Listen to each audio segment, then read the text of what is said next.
no. Sí, sí.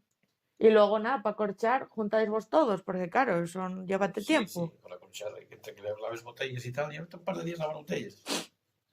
Y después, bueno, ya siempre eso si ahora lo hacemos en comunidad. ¿Tenéis llenadora o vais llenando? No tenemos llenadora. Llenadora y después corchamos a mano. Yo corcho a macete. Con la máquina de bronce. Plim, plam, plim, plam, plim, plam. Y macete. Esa tengo la yo. ¿Tienes la? Tengo la yo. ¿De besarla?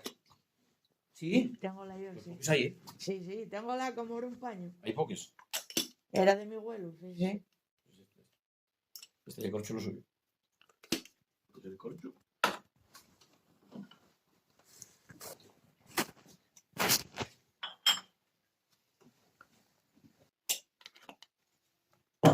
Tres golpes.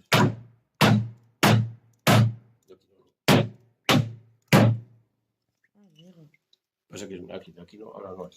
Saca otra porque esta no. Qué bueno. Esta corcho mal porque no hacía ahí.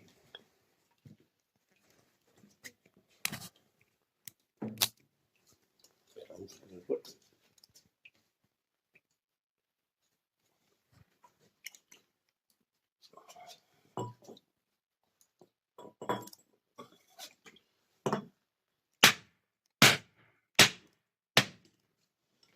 Ah, amigo. Vale. Salta la baqueta para arriba.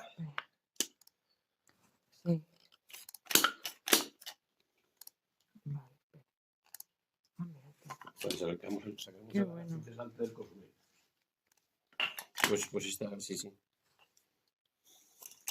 Bueno, esto antes era de madera. Sí, es que yo el que tengo ya de madera y tuvimos que quitarlo ¿Este piso es de madera? porque se No, porque la madera va apolillóse. No, apolillado sí, aparte que la madera solía un celo de madera de boje, que era más duro.